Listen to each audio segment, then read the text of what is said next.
I'm going to keep my fingers crossed and hope that when I come on live, I'm going to have a light on, and it looks good. So it is still working.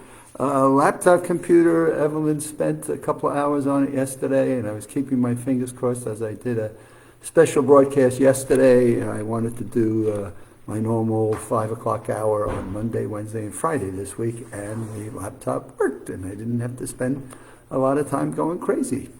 But more importantly, for today's broadcast, I really reading an article yesterday, and I thought this was so appropriate to what we teach in our Maximum Memory Mastery online course, and a new one that Michael Dottino is putting together.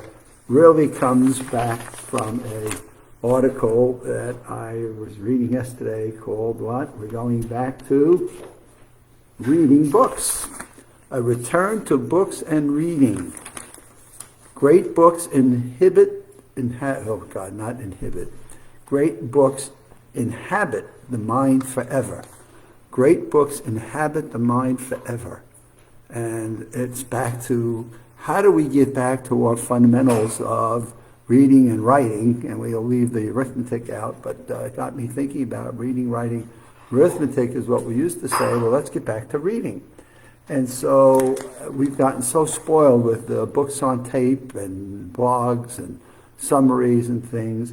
What do we do when we're reading books? And how do we, if we're reading books, the first thing I always say to people is, the first thing you want to do when picking up a book, are you reading this book for purposes of learning and enhancing your knowledge? Or are you trying to increase the information on a specific topic? Are you just reading a novel for purposes of relaxation, and you're reading a novel with different stories and how it might help you generate your own creativity?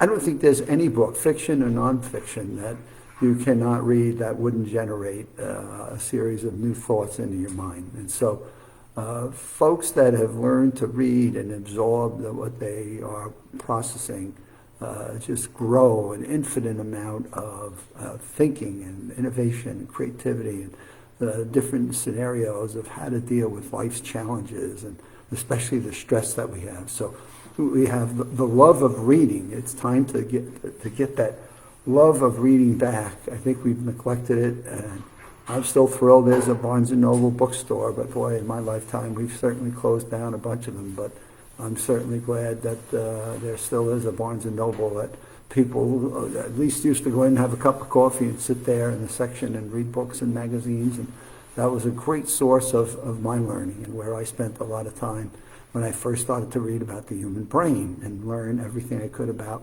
our memories and our creativity and our leadership, and how all these things impact our own individual processes. So the first thing I want to say is think about a book that you may want to go back and read. And by the way, I even say a magazine. Magazines are still okay, periodicals of some sort. Anything that can enhance learning, a white paper on something. But get back to the skill of seeing it with your eyes, and get back to that love of possibly reading fictional stories and see what you get from those. Now, coming off of that, right, we're getting back to the books. I thought this was this great picture of a student who's sitting in a library and he's scanning through this book. So here's this great looking picture that comes in, a return to books and reading. I thought was excellent. And the next thing it talked about is the reset, right, which is a reset. And it begins, in terms of what I say, a reset. Have you ever had a love of reading? Have you ever had an enjoyment of it? Or did you always feel that, picking up a book, I just had to plow through it. I just had to force myself into going through it in a very laborious, boring, uninteresting fashion. So I remember when I learned to read, and Tony Buzan was my mentor in trying to get me back to books, and now that's going to be over 32 years ago. He suggested I find something that I would enjoy reading, and use a book of enjoying reading as a way of nudging me back into learning what the skills are of how we should read. And then you could read for skill or you could read for fun, but in either case, there's a process that we go through, and it talks about resetting how we learn to read. And when I think about resetting how I learned to read, Tony gave me a book, and he said, here, I want to give you this book. And it was one he took out of his bag, and he hands it to me, and he says, show me how you're going to read this book.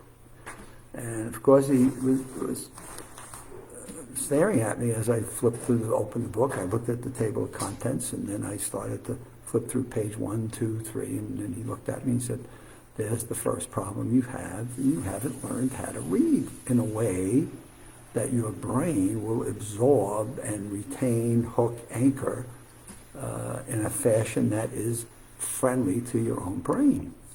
And I kind of look at him like, what are you talking about? And so the reset I had to make is, what's the sequence of how I would read?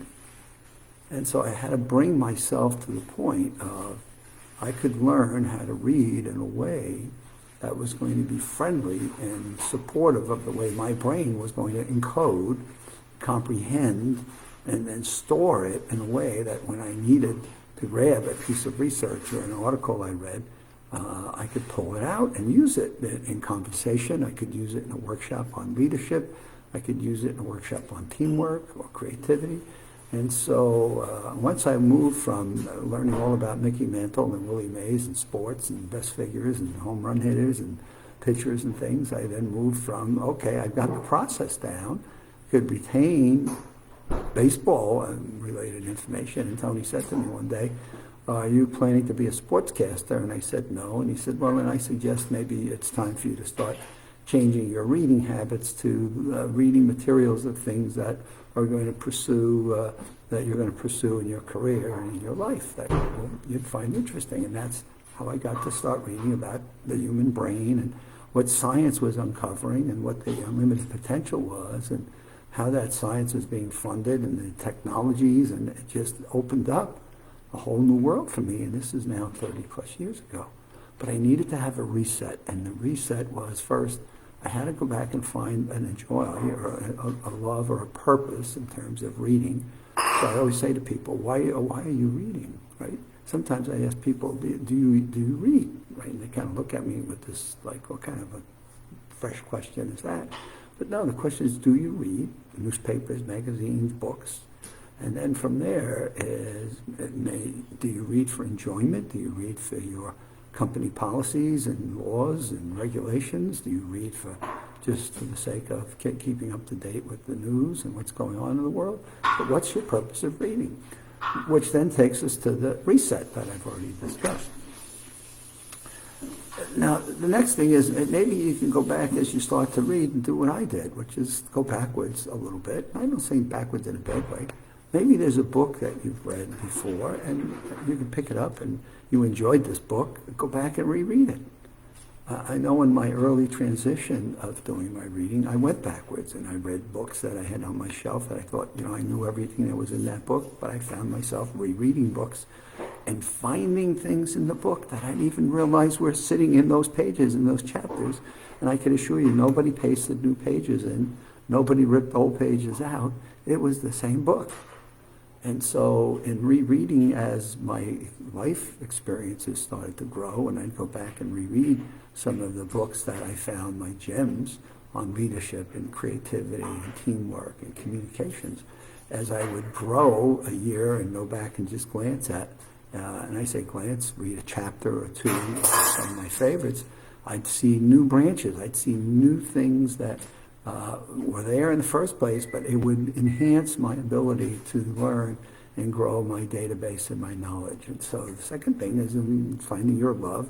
Find the love of a book that you've read, and maybe it's for work, maybe it's your profession, and go back a year or two from when you read it, maybe it's 5, and reread it and see what's in the book that was always sitting there that you hadn't learned about before.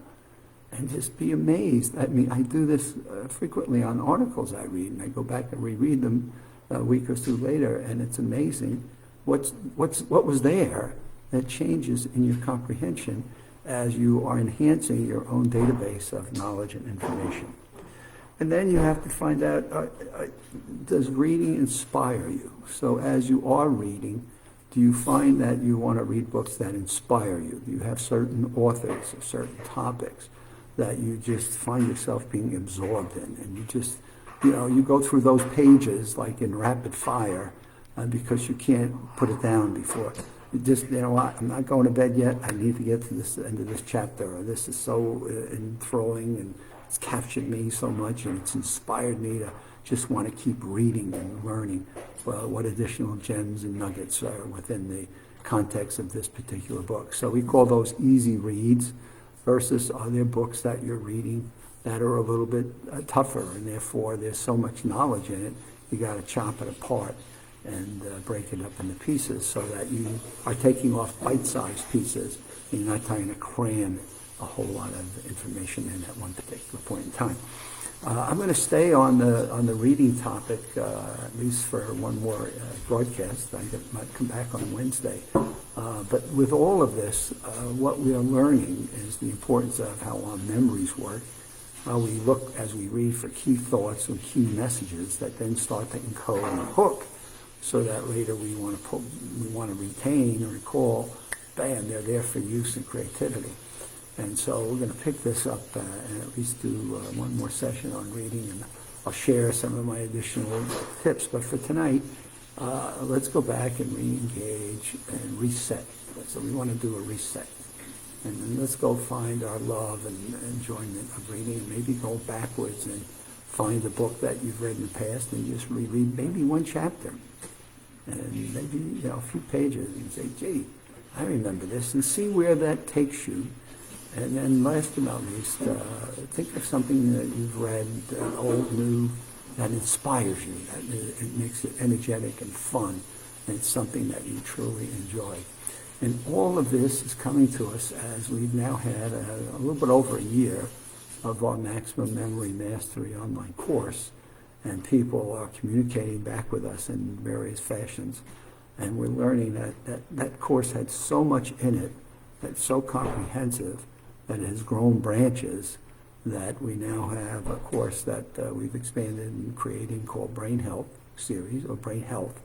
And the second one that's coming off of a spin-off from it is Superlearner.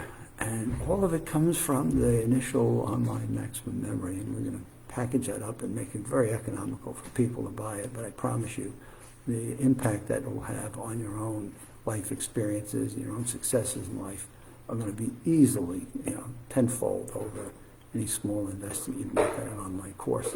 And as I say to people, this is a perfect time to be doing those things, especially if we think we're quarantined. Let's at least put through mental challenges, and let's learn some new skills, so as we come through this over the next 6 months, we come through it as a new and improved you. So with that, have a good evening, and we'll see you on Wednesday evening. This is Tony Dottino, Maximum Memory Mastery Online, and it's ADOTTINO at AOL.com if any of you would like to send me a personal note.